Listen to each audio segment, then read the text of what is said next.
Good morning. This is Liz from Augusta. I'm the operations manager and facilitator of communication here at our Bellingham location. And today I have someone very special that I want you to get to meet and hear their story. And how this came about is a little bit unusual. So this is Francisco. Hey.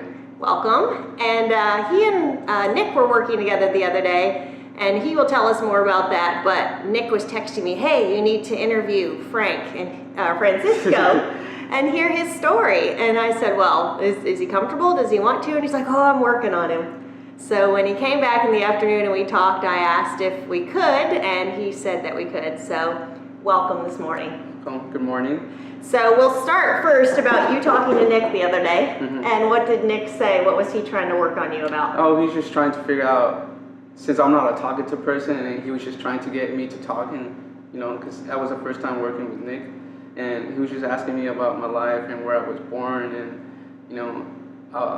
I kind of slipped, like that my dad was in Mexico and my mom is here, and he was just like asking why is that? Yeah. And I wasn't not comfortable, so I just said it because I like speaking about it. Yeah. And yeah, I don't know. He just asking some questions about me, about my life, and yeah, that's.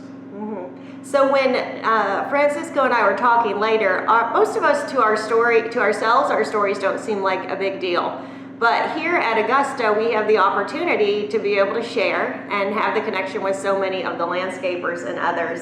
And so Francisco and I were saying that, maybe we'll never meet any of you in person, although we would love to if you could come up sometime or we could come meet you. But we can share our stories and just relate as average people and maybe help you a little bit and just be a voice for you and a support to you to know you're not alone in what you're doing every day. So we're going to start at the beginning, and you can tell us about your family first. And then about when you were born, where you were born, and just a little bit about your family. Okay. I was born in 1996 in California. I was actually born. No, I don't know how to say it. My mom was pregnant from me, and when she was crossing the border, and when I came here, when she came here already, she was already like 7, 6. I can't remember. Like 7 months pregnant? Yeah, somewhere around there. Yeah. And I was born in Lindsay, California, small town, agriculture town, like Linden. Okay. And here's a little not fun fact, here's a little fact. When my mom was crossing, they had seen the immigration and border patrol, and they had to hide down and just hid. And her and another lady got safe, but everyone else, there was quite I don't want to say like a few, 10 or 12, but everyone got taken away. And taken back into Mexico. Yeah. And here's another one. When she was crossing, when she was climbing up a hill, she had fall down while she was pregnant with me. And when my mom told me that, I'm just like, and I'm still here, perfectly healthy. Yes, yeah. I haven't had a bone broken and anything like that. Not that I did it to myself. Right, but like, and I'm just like, that's amazing. Like, I could have not been here. I don't know, it just stuck with me for a little bit. And I don't know, just like. There's obviously a reason you're here. Yeah, there's obviously a reason. So your parents, they lived in Mexico. And what prompted your dad to think he needed to come to the U.S.? They were living such a poverty life, such a poor life. Like, they were eating, they slept on a cement floor, Some of them had hay roof. Yeah. Is that like an infection? What is that exactly? The hay roof. No. Oh, like a hay roof on their house. I'm thinking, is it an infection? I don't know. No. Yeah, a hay roof on their house. So little huts with cement floors. Yeah, and they just wanted a different life. My dad was the first one actually to come here, and he told my mom to go about it. This was way before. This was when they were young, 19, 20. And then, because my dad would tell me stories, actually my mom. They would be on the streets asking for money. begging, and my dad would go and wipe down windows from the cars, and they would just ask for tips and what they would give. It's funny because my mom always said the poor people give the most, and yet the rich people, they just give a little bit, or they just say thank you. But, Exactly. And yeah, my dad was the first one to come here, and he told my mom later on to come, and she didn't want to leave her mom. She didn't, because she was the second youngest out of like 12. Wow. So she was close to her family. Yeah, she was. Yeah, she was close, and her little brother. That she took care of. She was a mom to her little brother, basically, because her mom was already old, and yeah. And so the idea of going to another country was pretty scary, it was. And leaving your family. Yeah. But what did your dad understand was different about the U.S.? What did you actually hear there that made him think, I need to get out of here and get away? Like, how much better did he think your life could be if they left there? I think I'm not too sure, but I'm pretty sure they just didn't want to live that life anymore, and that they heard that America has opportunities, especially the people that already come there and come back. Would give messages back or come back and visit. Yeah, and my dad was always a hard worker, so he's like, they would tell him to come work, and he hesitated at first because, leaving the country. Like the first scary. time. But after the first time, it was like nothing for him, and he told my mom to come, and I don't know, it's just, he kind of forced my mom, but not really, because they just wanted to have a better life. Yeah, they just, for sure. He knew he could work in the fields in California. That's where he went first. I see, okay. And do working in the oranges, and I'm like, we could have a life here. So on and so on. So the process to come here legally must have been, was it expensive, or was it too big of a process that he felt like they couldn't do it legally and they just needed to go? I'm pretty sure it was too much, and I don't think they would have known any of the U.S. history to or what to do. Yeah, and what to do, how to go about it, and all that process. So you feel maybe that's why a lot of them do that, is they just sneak across because they don't really have the wherewithal, the money, number one, or even the understanding to figure out how they could. No, yeah, definitely. I know that. I don't want to say I know that for sure, but that's the majority of people come. And I understand their story. Like, they don't want to live in poverty life their whole life. They want to work for something, and just make something of themselves. And whenever I see an old person, just an old, I was gonna say Mexican folk, but there's plenty of immigrants that come here from all the world. Like, I'm pretty sure they just want to have a better life, and just have a happy life. And if you look back in history, some of the greatest entrepreneurs and business owners are people who had it so hard, and they came here not to be a problem, but to make America better, because they created better lives for themselves and their families. There's also, of course, the ones that come here and they're not educated and they can't get jobs, and so they end up being criminals and things because they're just trying to survive as well, right? No excuse for that, but anyway, so you came here, so 1996 you were born, so they got across the border, and then what happened then? Did they have any family here or connections to get started? They had family in California. They lived around with families, mostly my dad's side. But other than that, they just were living in the car, in the van for the majority. I still remember the first van that I'm pretty sure that we had. And you all lived in the van? No, it was, we lived in a small house, but I just remember that. So he got a job in the fields in California, and what kind of product were they harvesting? Picking oranges,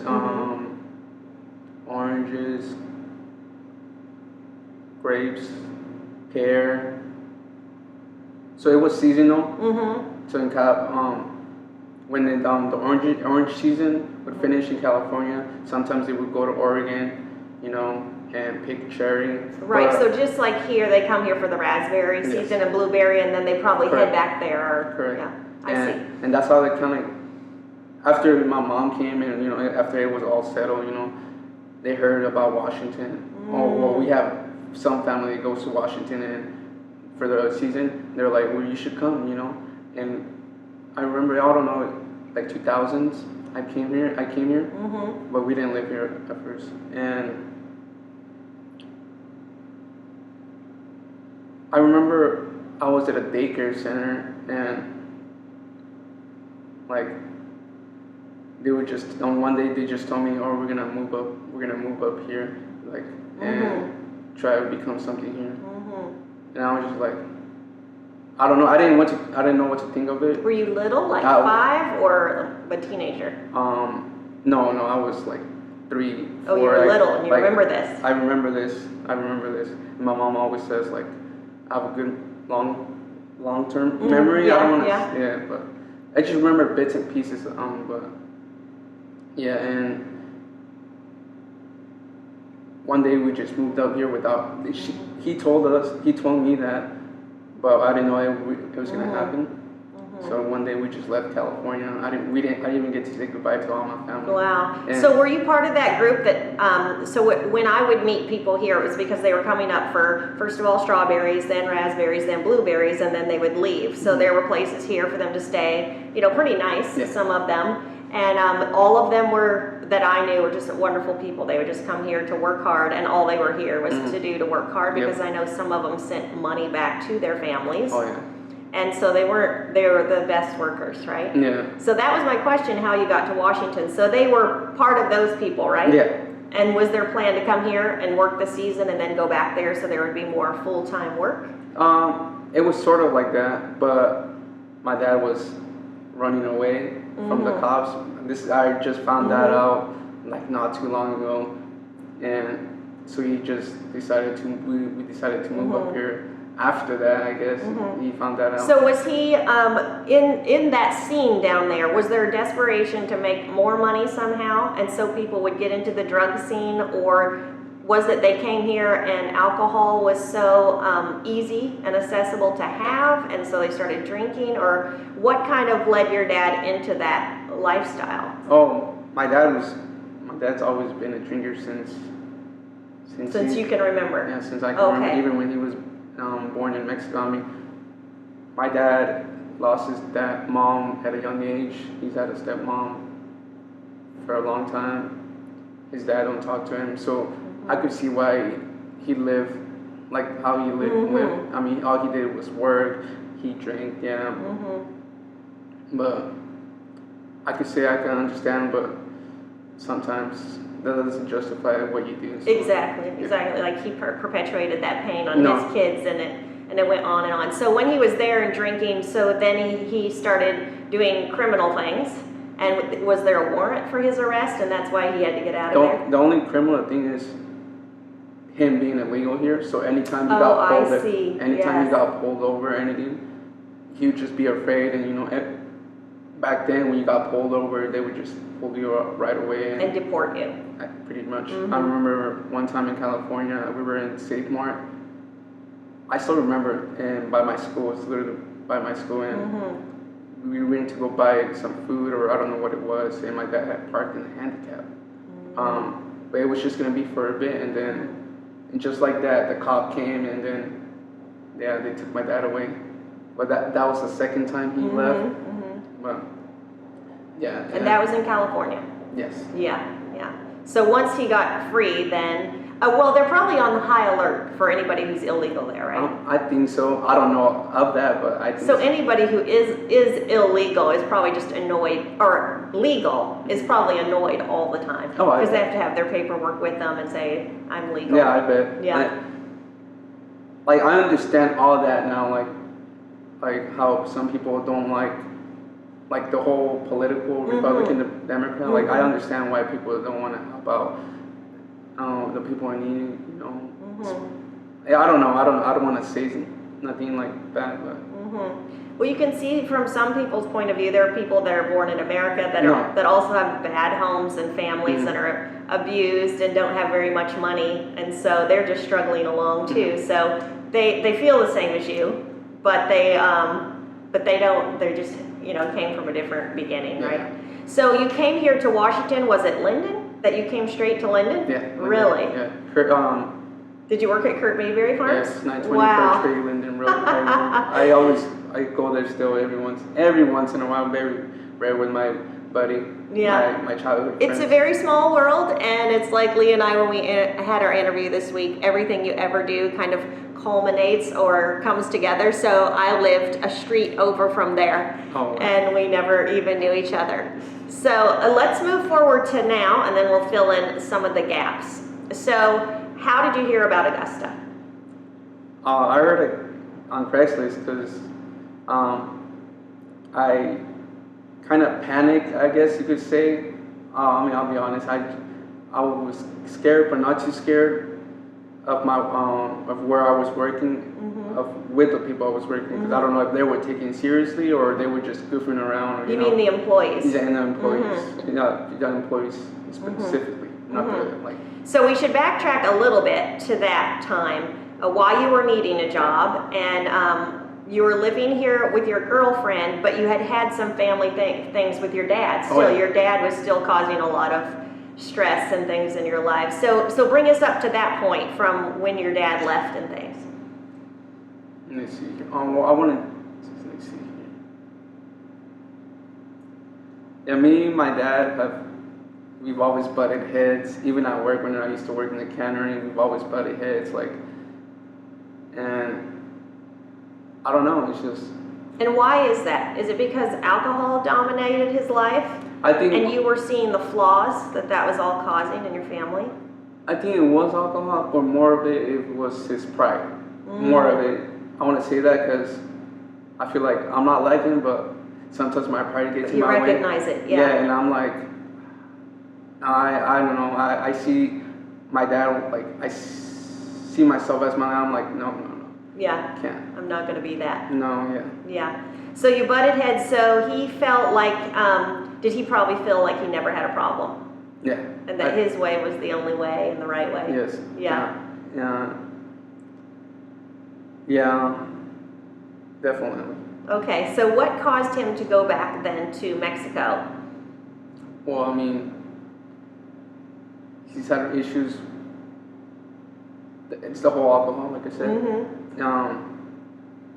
So it was like a vicious cycle. When he came here, was he still having issues with the cops, or just the alcohol? Was just the alcohol in the family.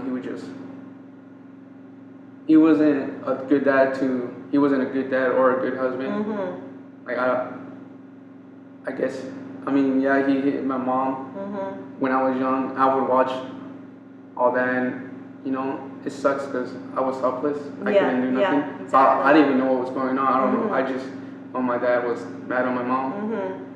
But they've always had that. And when you looked at your mom, were you thinking, what did you do that was so bad that Dad would hit you? Or did you know, even from your young age, he is beating her up and there's no reason? Like there's something wrong with this? No, I didn't know. I was clueless. Like I just know them. They were arguing that whenever my dad drinks, nothing good happens. Right. And it's always been like that. Even in California, like the stuff that I don't remember, my mom tells me, like my mom would tell him to come home, you're drinking too much. And my dad would just say, no, don't tell me what to do before I leave you, and stuff like that. Yeah. And I'm just like, wow, like this was before any of my other siblings were born, right? This is just me. I was just like, wow, that pisses me off, and I don't know. You just knew it wasn't right. This is definitely not what a man's supposed to do. Right. So you have a brother and sister that are younger than you? I have 1 or 2 brothers and sisters. Okay, and they're all here in the area, Linden, Bellingham area? Okay, and so your dad, he eventually left, was it not too long ago? Of his own accord and went back to Mexico? Yeah. It was, I think, because my mom had kicked him out of the house, and she was already tired. She was done with. So she was starting to get some courage and stand up for herself and value herself as a person.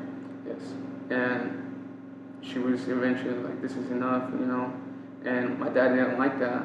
I'm sure. He didn't like that at all. He's living in the truck. He put it like he was in the truck where they were living at, just in the parking lot, and it was just weird at first because I didn't know really what was going on, but I did. Mm-hmm. And I thought they were gonna just not work things out, but just talk it like adults, Right. you know. But he didn't. Mm-hmm. All he did was, you know, say sorry and cry about what he did. And when I saw that, I was just like, I've seen that so many times. Not buying it. Yeah, I've seen that so many times when I was young. Yep. And I'm just like, I'm not taking no sides, but if my mom wants to kick you out, so be it. Like, Right.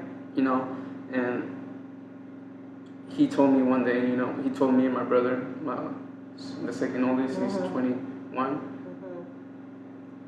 and you know, things with my mom is not going out well, or with your mom, and that I'm gonna have to leave, you know, to Mexico, and that when he said that, I'm just like, you're dumb, like.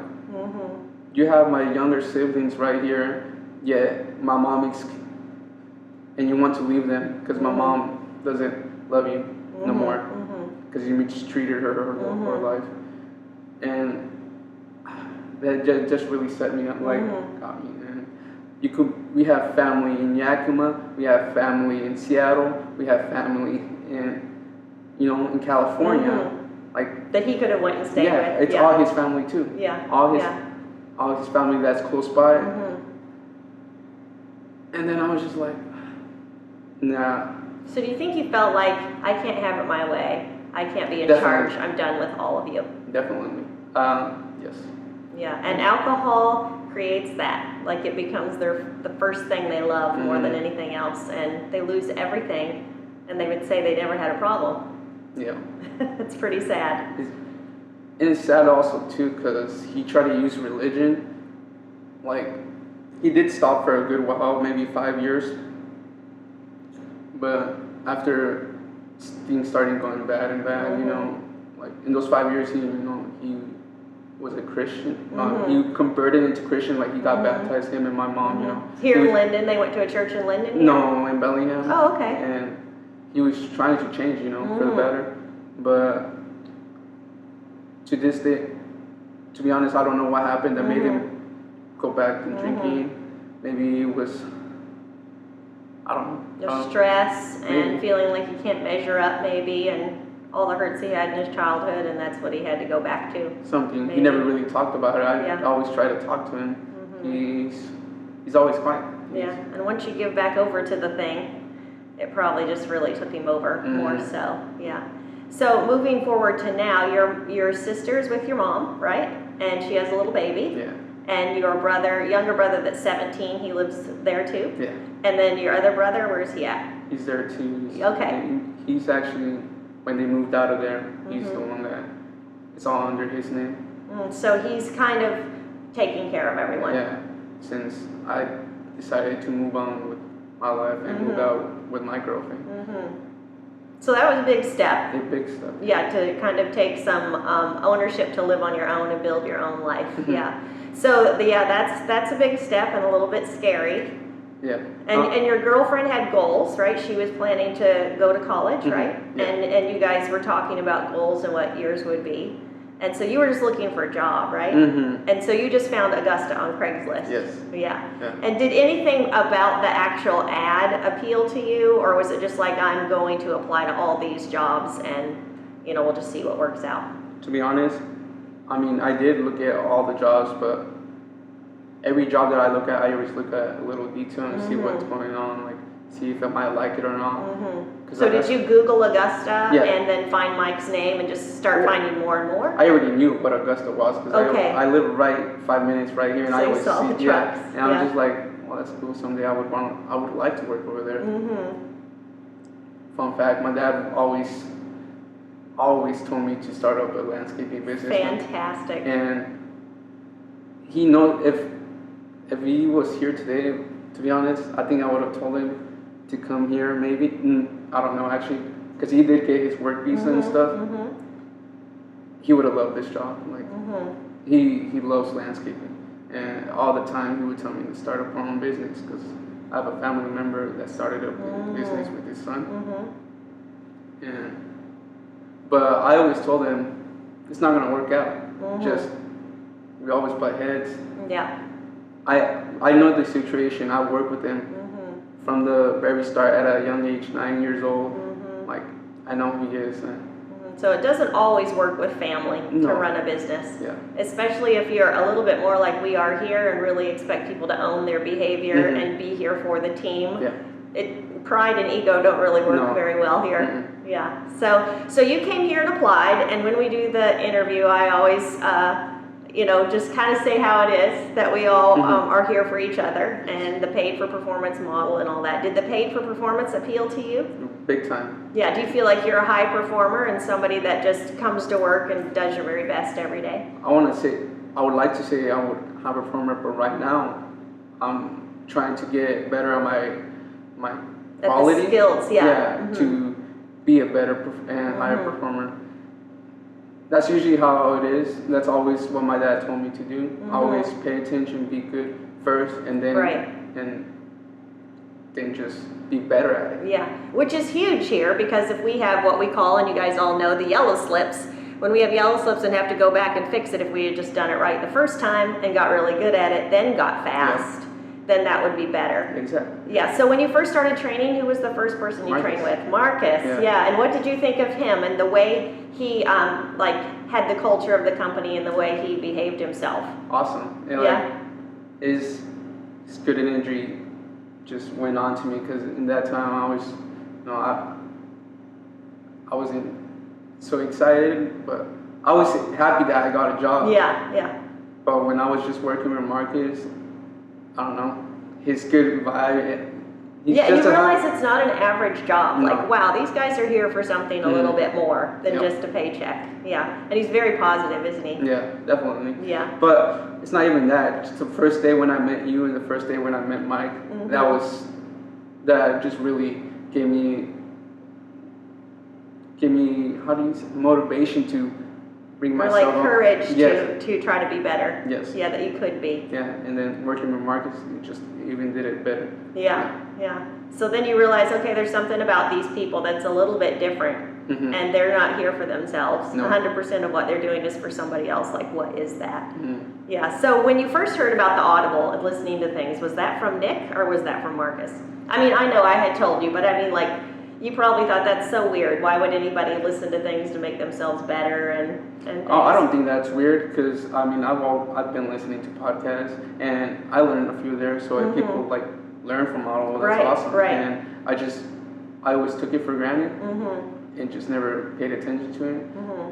But when you told me that's cool, and I was just like, I would like to listen to one of those. Yeah, Mike was very impressed after he was with you for your orientation that he said you had already researched us. Yeah. To us, that's a big deal. Like, if you already kind of checked us out and know what we're about when you come, that speaks highly of somebody that they've done their research, not like, oh, I have no clue who you are, right? Yeah, so he appreciated that. But you probably worked with Nick and others who we started a Get Better Together meeting that we have every Wednesday morning. So it's just totally optional. Whoever wants to come, and it's just different things Mike does. Share about the money that we make, share about things that are happening in the business, money, finances, anything, life, our stories. And the very first one that we did, I shared my story. And then after that, it's been really, really good. It's like 15 minutes before we start the day. Yeah. But it's true, like Mike said, the people that show up to those meetings are the ones who are really trying to be better and be here for more than just a paycheck, right? Yeah, so did you come to those right away, or did one of the guys, did Nick or somebody say, hey, you should come to those in the morning? Because it's hard to get up and get going that early. I think, I don't want to say it was me. I don't actually recall why I just came in. You just decided to come. Yeah. I'm pretty sure Marcus told me about it. I don't remember, to be honest. One day I just came, and then I was pretty early. I didn't even know there was a get well, because in that week I was new. What was it, Tuesday I started? Yeah, it was right after you started. What month did you start? Was it last month? July? August. Yeah. You started in August. Yeah, and we started that right then. Yeah. And I was just like, oh wow. Like, because in my previous, right after high school. Mm-hmm. My second job was Linden Door. Mm-hmm. It's a Christian company, Mm-hmm. and just the way they came about everything, you know, how they want to help people, and Mm-hmm. you know, I like that. Yeah. I really love that. But the path I was going, you know, led me away from that, you know, and my supervisor was disappointed, you know. He always, you know, believed in me, and it's funny because Milladin, Yes, yes. Mike knows him, and Yes. he went to church with him. Mm-hmm. But yeah, and when he told me that I could be a supervisor one day, I was just like, that hit me because the path I was going, it wasn't going to be a supervisor. Yes. And yeah, I'm just like, that always stuck with me. I'm like, I could do so much better. So were you let go from that job? No, I left myself. You left, okay. Yes. But there were some days that you weren't able to be there because you were trying to deal with the thing with your dad, Yeah. right, and the family? Yeah. But to be honest, I could have pulled forward and just Could have made it happen. I could have made it happen. Yeah. So I see it now. I could pull forward. Yeah. So we'll come to that because I'm sure this is where a lot of people are. This job is not easy, number one.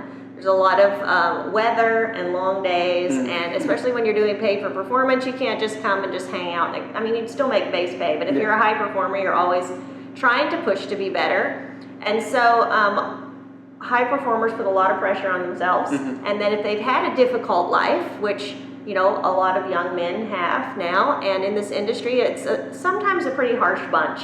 Yeah. And so we don't allow smoking or drinking here, and especially in the uniform. If you do it off the job, that's one thing. And the reason is because that behavior, if you don't do those things, it brings a high quality person that when they come here, they're just here to work. Oh, yeah. They're not taking 6 smoke breaks and things like that. And the other people here that don't do that and have done a lot of deep work on themselves to change, there's been guys that have wanted to work here so bad, they stopped all of that, and it was very hard for them. But they wanted to be here with us. And so it's more than the money, and you just knew you needed to change to be able to come and work with high quality people every day. And so with you had, like, when you go through stuff at home, it's really hard not to just shut down on every level. So we all have relationships and stuff. Some people have illnesses and addictions they're trying to work, but they're still trying to be good. They're still trying to get to work and be a high quality performer and be there for their team. And so you've had some of that since you've been here, which could have been like your other job. But we care a lot here, and we're pretty transparent, and we expect that each other's going to fail and mess up, but we try our best to still get each other here. So you had some days that were rough, and you told me you weren't feeling good, and then that's fine. Okay, you're not feeling good. We'll see you next week or whatever. And then you asked if you could talk to me, and you want to tell me like a little bit why you felt like you even needed to come back and have a conversation about it. I just always, like every job that I've had and where I just wasn't feeling well, I don't want to say depression just hits me, but like, I just soft light it, and I've always done that. And just the way you guys came about it to me, I felt like, no, that's not right. Like I'm doing it again. I'm doing it again. Like, how am I gonna change if I'm still telling this soft lies to have a day off so I could, you know, be sad and just, you know. Yeah. And I was like, no more. Yeah. And just that decision is incredible. And so he asked if he could talk to me, and then we got together in the morning he came in, and he's just like, I just got to tell you, I haven't been totally honest, and that's not really why I asked off. I had, you know, some rough things going on, and I was drinking, and then of course, you know, when you do that all night and you're throwing up and you're sick, like you're not going to be able to perform. Yeah. And because you've put yourself out to be this positive, wonderful, friendly person at work, you don't want to come to work with a hangover, because you could probably push through, but like everybody would be like, oh, are you okay? You know, how you doing? Because we would notice, right? Because we care. And so I totally get why you wouldn't want to come. And so when we talked together, what did I say to you? Because this is what other people need to hear. I don't recall the exact words you. I was trying to breathe courage in you. Yeah. No. Yeah. You know, you're just trying to motivate me to not let down those decisions. Like take ownership of my life. You know, let me decide for myself and own up to what I'm gonna do and how I'm gonna do it. And acknowledging that you've been wounded in the past, and that you didn't have the dad you needed, you didn't have the example you needed, and you didn't see somebody taking care of mom and you and the family and being a good man. And so I told him a little bit of my story and how that you can choose to be a victim, which I did for many years. You can choose to be that way. And it's difficult when you feel like say with your dad, you didn't feel valued or cared about, or he couldn't put aside the drinking and that lifestyle to take care of you and mentor you and help you be a good man. So it makes you feel worthless and unwanted and not valued at all, because then he took off, right? Yeah. So how do you become, you've never even seen an example of it, and how do you become a man like that? And so that's what I was just encouraging him. A lot of the audibles and stuff we listened to, David Goggins, Can't Hurt Me, he had a really rough life. Things were really tough for him. And so we had that conversation that day, and I had just told you a few things to listen to with Jocko. His first 3 books were really good. And not everybody's into this kind of thing. It's a change, right? So I was telling him when I had gone through stuff, I had to make a decision to change. And it didn't matter if you cried yourself to sleep or screamed or drank or had a head hangover. I knew that in the morning I had to get up and move. And if I did not feel valued, I was still going to bring value to somebody else, because I know that they were dependent on me being here. And the same with you. Like we needed you here. Like when you do our industry, all you landscapers and business owners know that if you have projects scheduled, like if somebody doesn't show up, that's double the work for the other guy on the project. And if it's a mowing route, that's a whole 12, 15 jobs that aren't getting done, that have to get done somewhere by someone.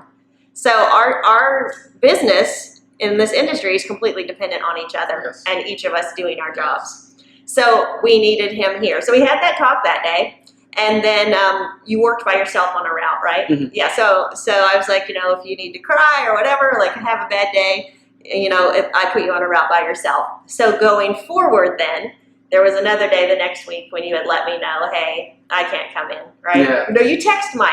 You text Mike. So Mike's like totally out of the day today. Nobody really texts him for anything like that in the morning. I'm the person they're supposed to text. But he texts Mike, hey, I'm really sorry, I need the day off or whatever. So Mike, he just forwards it to me, right? Because he knows that's what I'm supposed to take care of. And so I sent him some messages like, are you sure? Are you sure you want to do this and not come today? Because I knew what he was feeling. Like you just feel so low and you feel like you can't get up and go and do this and perform. Yeah, definitely that day was. Yeah, because I had some issues, with my girlfriend. So that didn't even help with all of my situations. Right. My dad and with my family. And so probably in your relationships, you feel like there's stuff that isn't quite right, but you don't know how to change it because you never saw your dad work through it with your mom. Nope. They just fought it out. Yes. And so you probably know that something in the way you're reacting to her and talking to her and having a relationship isn't right, but you don't even know what to do. Yeah. It's definitely that, because I feel like I had my dad's attitude, and when I just noticed that, I didn't notice that I was being like him. And did she point it out? Not really, because she doesn't know the whole She doesn't know your dad. Not as much. She's met him. We've been together for 4 years, so she's met him. I mean, she don't know the whole story, like whole story. And I looked at myself. I'm just like, because she just told me that I was being mean. Just when we would argue, she would tell me I'm screaming. I felt like I wasn't screaming, but I think of it now, just the way I talk, I'm pretty sure I was. And I was like, okay, I need to calm down. Mm-hmm. This is not gonna. Mm-hmm. This is not how you work things out. Mm-hmm. So yeah, and So other guys in our industry that are like that and have had rough lives, do you think it would help them if they would actually tell their girlfriend their story and say, you know what you just told me that I was screaming? I sure didn't think so. But let me tell you what my life was like and what my dad was like. And if you see that in me, just say. And she'd probably say, you'll get mad. But it's kind of what you need to hear. Like there's things I hate about myself, and I make sure that, Mike is my close friend, best friend really, and I would say, hey, if I'm doing that, tell me. And he'll be like, no, you'll get mad. But I need to know. Like I can't change unless am I being unreasonable right now? I'd be like, yep, you are. And so if somebody can make a hard decision like that and put themselves in the ownership of somebody else to say, you got to tell me. It doesn't matter if I get mad. I need to change. Yeah. I so don't want to be like my dad. No. Like if you felt like that, then she has a different life and a different view, and so she'd be able to say, yeah, that's normal, and no, that's abusive. No, yeah, that's kind of how it was, because she lived a different life than what I lived. Yeah. So, and that's awesome. Yeah. It's actually awesome that you were able to step out on your own and have your own life, and having somebody like her's viewpoint is very good. If she's an upstanding person, and has good goals and is going to school and working hard and getting educated, then those kind of people are probably good ones to be your advocate, right? Especially to change for I don't want to say I don't want to lose it, But the way, if I'm gonna be the same person I was and not change and not do something about it, I'm gonna lose it. So because high quality people are going to be attracted to high quality people. So she's not going to want you if she is pressing on to be this high quality person. But she must have seen something in you. I don't know that part. I wouldn't know. You should ask her what was the good thing that attracted you to her or her to you. Yeah, that would be good to know, right? Yeah, I think I'll ask. Yeah. So we'll come to that day. So this is that morning, and it's like a moment where you have to turn a corner and make a decision pretty much for your whole life. Yeah. Like, this is where I am. So that morning I told him, I'm like, hey, that one weekend I had said, so I'm going to give you a couple days, and I want you to listen to Jocko's 3 and the Can't Hurt Me. Yeah. And there might have been others. And then I gave him a whole bunch of podcasts to listen to. School of Greatness, Ed Milet's, and then Tom Bilhu. Just named a few, and I just said, your own thoughts are so dark when you're in that place that your own thoughts are not what you should be listening to. And so it's really important if you have just all good content coming in so that it can just start rewiring your brain in a better way. And so I told him, you need to make a decision. You need to make a life decision that you're not going to be your dad. You're going to turn a corner and be somebody else. And I said, I'm not going to tell anybody. I'm just going to tell him you're having a couple days off. So that was before that. And then we got to this day, and he had decided. He had texted me, I've made my decision. I know who I want to be, and I'll be there tomorrow. But then this was after that, when you had that one bad morning. Yeah. And I'm like, hey, are you sure? I said, why don't you just come to work and be depressed with us? Like, why don't you just come have a bad day with us? And you showed up, and let's talk about the job you were on too. So you were doing a landscaping job with Ben. Oh yeah. And it was a difficult one. Yeah. It was a customer who was a banker who didn't know anything about landscaping. And his frustration was that he didn't know anything, but he didn't know what he wanted. And so he was screaming and yelling at you, wasn't he? Yes. And did that remind you of your dad? No, because it's different. I like to put my work in my personal life, but that doesn't help. A person screaming at my face. Yeah. And plenty of times, especially of his class, that's pretty immature, Totally. But I was like, no, it's fine. I'll let this go. I don't want to do anything. I don't want to say anything to provoke this guy to cancel a job or anything like that. Because I'm still new here. Like, he could have said something bad where it got me fired or so on. But I just listened to him and heard him screaming at me and cussing at me terrible. and Ben. And I was just like, okay, it's fine. And did you think of that morning, that if I don't come, Ben needs me? Yes, big time. Yeah. Because the first time I called, I Mm-hmm. was supposed to be working with Charlie, and he had a project, Mm-hmm. and I felt disappointed that I let him down and let my team down. But you see, Charlie never knew. So when this is going on, nobody ever knows. And I don't tell anyone. And I just say, hey, Charlie, Francisco's sick. He's not going to be able to be here today. You'll be on your own. Okay. He's like, okay, fine. I'll prepare. Because he's gone through some challenges too. And he would have understood if he knew the whole thing. But it's like, fine, I got it. You know, I'll be all right. But it would be easier for him if you were there. Time, yeah.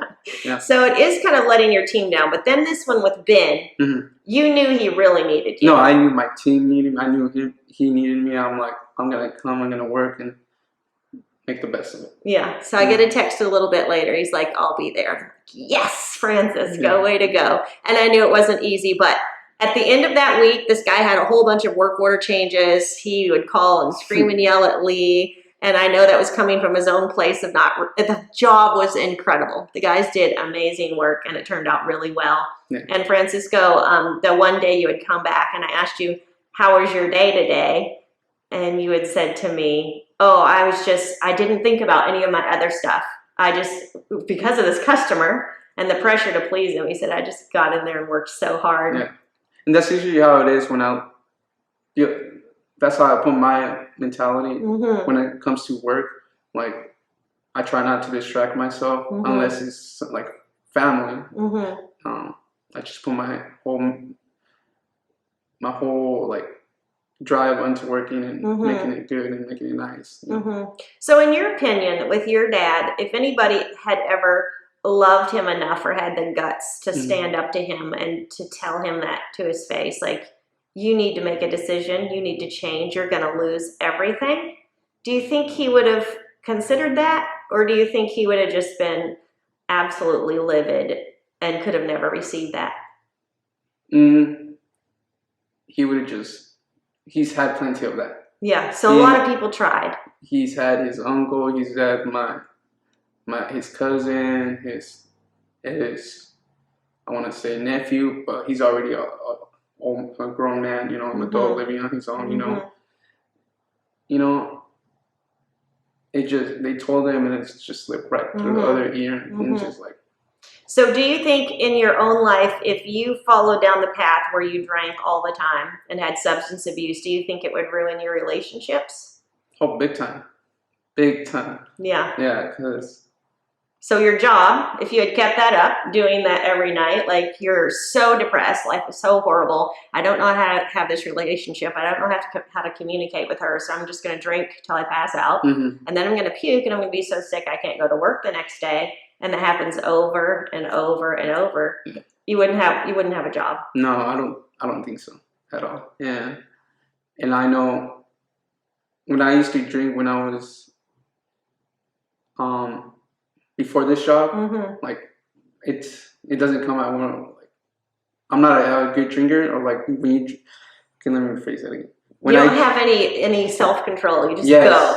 Yes. You're all in. And then when I'm blacked out, that's just. And then my friends tell me stories that I did this, and I'm like, I don't like any of that. I don't understand how people like to drink to black themselves out. Because when I did that a couple of times, I didn't like that, and they just recorded me without me knowing. I'm like, yeah, it's funny, but not funny. But that's what you've seen your whole life, and that's what's in your natural lineage. Yes. That is the progression, right? Yeah. So if you know that, you almost have to go totally opposite, right? But more than that, the other day, a couple weeks ago, was it that you had this knowledge in yourself that if I don't change, I'm going to be that. Yeah. I have to do something extreme. Yeah, I don't know. Like, you have to make different decisions, right? Yeah. So actually the jobs themselves here, have they been pretty manageable for you, or did you have any experience before you came here? I have 2-3 weeks of landscaping experience with the company. It's my 3-man group, and we were just in Linden, Ferndale. It was just those But clients. not a lot of experience with a professional company. No. So did you find it good coming here and having the systems and procedures and a lot of like, this is the way we do it, and training with somebody? Did that help you? Yeah, I did. Like I said, it reminded me of the job I had after high school in Indoor, and just how you guys want to help people, how Mike wants to help us, and gives us an incentive for the P for P, Right. And you come for the quarterly. Right. I didn't even know about that, and I'm just like, wow, I'm gonna be here every day. Yeah. And I'm just like, that's amazing, This is the profit sharing that we started. So every quarter, the employees get a percentage of everything. So it is up to everyone really to watch all their hours and be here. And there's been other people that used to be late all the time and have never been late since. Yeah. So it's just motivating. No, yeah, big time. If that's all you have to do is show up on time and be here, that it seems easy, but it isn't for everyone. No, definitely, especially for me, because I was night shift for 2 years, and I would always when I was in that work, my job, it was get off. Actually, the last year it was get off, take my girlfriend to work at Ross at 4 a.m. because she would, what's the word for it? Stock up everything. Oh yeah. And then after that, I would sleep for like 4 hours, take her to school in the morning, like 11, 12, whatever class. I would sleep in the parking lot in BTC and wait for her to get off and then go back to work at 2. So looking to the future then, your girlfriend has her goals, right, of what she wants to do. And for yourself, after being here for a little bit and hearing Mike talk about the possibilities of either managing an Augusta or owning your own franchise, do you feel that being here and watching, you've only been here a month, so watching all the business systems, asking a lot of questions, seeing how it all works, if you kept learning this for 2 or 3 years, do you feel like that's something you could make as a goal? Big time. Big time. If I put my mind into it, I know I can do it. Just hearing Nick's story, 1 year, I'm like 1 year, and he's gonna have his own franchise. I'm like, that's amazing. Like why can't I do that? Like, there's no reason you can't. No, exactly. So Mike, I remember last week at the meeting, he said the kind of things he was looking for. So Marcus is very young. He's 19. He is now our full-time estimator. And Mike was saying at the meeting, what did Mike say it was that he looks for in people to give them that position? Oh, he looks like, I don't remember what he said clearly, but he looks for a person that's willing to move up and move forward and just become something on themselves rather than just come to work and do, their job and then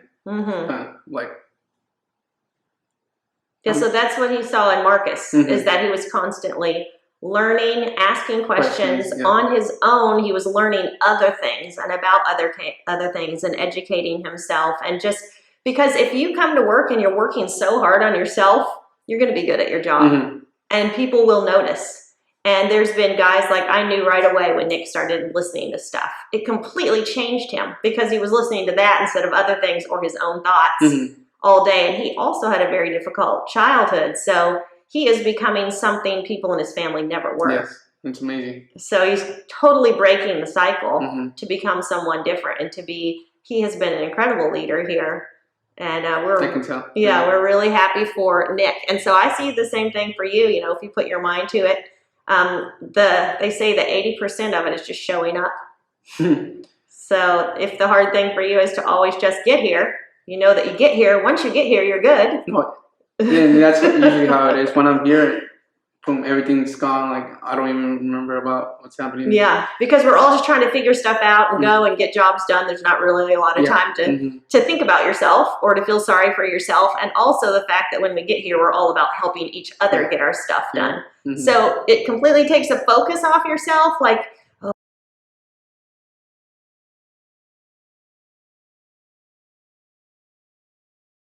so we're just going to finish up here. There's a couple more things we wanted to cover for you to just wrap up. So we were talking about going forward and you listening to different things to make yourself better. So kind of what have you been listening to like this week? just recently blue fishing, where Marcus had told everyone, and then Nick brought it up to me again yesterday, and when I listened to it, I knew right away that I was just, I don't know if you remember a reference where he said, either if you just been working and just paying your bills and just, just getting by. Yeah, you've been standing still. Yeah. And I'm like, I've been standing still my whole life. Like, what am I going to become? What's going to become of my future? How am I going to go about that? And I'm just like, I'm just like, that's putting me, making me think really about what I'm going to do and how I'm going to go about it. Especially here, where I have somewhere, a work where they can help me out, everyone's going to help me out. And those blue fishing and Can't Hurt Me. Can't Hurt Me. Can't Hurt Me. That one I like a lot too. And there was something interesting you pointed out, because everybody knows I always recommend Jocko. And you had said to me, well, he's a little harder to relate to because, is it the military stuff? Like all the different stuff he talks about? Yeah. Especially, Yeah, so if you don't know all the terms, the rank, all the positions and stuff, it makes it a little different. But mostly it's to catch his business and leadership stuff. Yeah, so if you can kind of listen to it, because it's real systematic and it doesn't stop, and it just, lays out a whole bunch of good stuff all the time. So that's why I recommend those. But I'm really happy about that. And a lot of people, if they just make the decision that they're going to change, like let's say, for instance, if your girlfriend is a very high quality person, and you're like, okay, if I lose her, and then there's another high quality person I meet, but they sense these weaknesses in me or whatever, they know it's not going to not measure up, but it's not going to be in sync with them because they are a high quality person trying to be better. Then it's really worth the effort to change and be different, to try to be something that she would want, that a high quality person would want. So if there's going to be rough days, there always is when you're trying to change, Yeah, and I'm sure you experienced that last week. Even after you made the decision, there were some super low days. And a lot of times it's just to keep putting one foot forward in front of the other. So what would you say to other landscapers? Definitely there's a lot of racial stuff going on now. But would you say to any of them that aside from all that, none of that mattering, nobody's less or more or whatever, but that if people would internalize everything and just become a high quality person, that none of that would ever bother them, do you think? I don't know, not exactly. Not exactly, it still would, you think? Maybe, I think I want to say for the people that want to change it, maybe, but I'll use my dad for example perfectly. My dad, if you told that to him already, like I said, they get really mad. Yeah. And it would just phase through him, nothing. So, So would you say to them to just work on becoming a high quality person? Like all guys in our industry, if they're in a rough situation at work and stuff, do you think that they can make changes themselves that would make changes for their team and they become the leader? Like, do you think that's possible for somebody like you and Nick? Yes. I'm saying if you're taking another landscaping company, they don't have P for P, they don't support their guys to really become better people themselves, which in turn makes everything in the company better because everybody's thinking like an owner.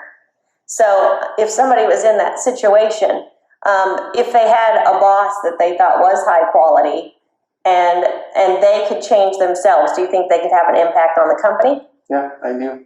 If they really want to change and really better themselves for the future, and why not? Like, why shouldn't you go on? Like, you already have a work where you have a good boss, and that's not going to be yelling. That's right. That cares about the company and your employers. What if they're an employee who kind of gets the P for P thing and really realizes that there are high performing people in the company and other people that don't? Do you think that they could actually suggest that to their boss to try to implement something like P for P? Yeah, because it's a good incentive. At least for me, it is. Would you tell them that their employees would probably perform better if they could be money motivated and know they were getting a portion of everything the company makes? A little, because what if the company isn't big enough to be giving a profit sharing? But then it's a good start, you know, like I don't know how Mike went about his way, but like I know for a fact that that incentive, the P4P, it helps a lot. And I mean, I seen some of the guys already here 3-4 years, and like it would definitely help. Yeah, and we really feel like there's a lot of you that are really talented at your jobs, and maybe a lot of times you feel like you'd be better at it than your boss, and could run a better company. But while you're there, learn all that stuff and start leading from where you are. So that, say for Nick, what we said to him when he started training people, start to think like you own the company and you're training this person, and their success depends on how much money your company makes. And he was an employee, right? But he started to do that. He listened to the third Jocko book has a green cover. It's Tactical Leaderships or something like that. And it's really good because he was able to listen to stuff like that and then think, okay, if they're my employee, I can't train this person and expect them to be really good if I don't train them well. And if they're not trained well, it depends on me. Yeah. So him having that mentality and setting all the guys up for success that he started training, he was starting to act like an owner, which brings him to this place so much faster to where he could branch out and have his own company. And usually you sign papers that say I'm not going to compete against my boss, but in this case we're actually encouraging you guys to own your own company, you know, to have a whole territory that's your own and dominate that area. So you've only been here a month, and I'm so excited for your future, if you're here or somewhere else. But while you're here, I'm just to see the potential. I see potential in you, and I don't think it was an accident that your mom, you know, almost got caught, fell down the hill, and you were okay. Yeah. Like, you have to know that there's something great for you. Yeah, that's what she tells me and my brothers all the time. Like, we're healthy kids. We didn't come out, you know, deformed with no arm, you know, an extra limb, you know. Not that that's it, you know. That sometimes happens, you know. We came out all healthy, nothing wrong. You know, I'm like. Yeah, we're really blessed in this country. Yeah. We have a lot going for us. Like, you know, we have electricity. We were talking about that on Friday. The stuff people complain about are first world problems. And we're just really thankful that we have each other and have these jobs and this opportunity to make a difference for other people. And we really hope that this has encouraged someone today in our industry. We appreciate Francisco being here. It wasn't easy for him to talk and tell his story, but I told him I thought he would help a lot of you. And so I hope some of you business owners let your employees hear this too and hear Francisco's story. Is there anything you'd like to add or share, like you thought about today, that you would want other landscapers to know, or people in your position, or that have gone through the things you have? Well, this is, I mean, I'm pretty sure everyone knows this, step out of your comfort zone. This is something new to me. Like I said, I want to change. I want to just do something different. So I would have the only would have not done this, I would have just said, no, thank you, it's fine. You could, yeah. Yeah, but Liz is like dragging him out of bed and with voice notes. You've got to come. But yeah, and step out of your comfort zone. That's about it. That's a big thing. That's a big thing. And then little by little, you'll start seeing some change. Other people will see it, and that'll be really encouraging. Yeah. Especially the people you're around with, it helps out a lot. So when I'm working with all of you guys, it gives me hope, you know, because there's people that actually care, you know, for one another, even at work. Yeah. Because my last job, they didn't. They just wanted money, you know. And yeah, you know, I love my work. I love Augusta. I love everyone. So. And we love you. And so all of you guys, if you want to meet Francisco or have questions for him or anything, or any of us, all my information is always below with my email. And if you can come up, if you're an owner and you can come up to our conference in January, we'd love that. and we'd really love it if you could bring some of your team, because our team would love to meet them too. So thank you for spending time with us today, and we'll look forward to seeing you soon.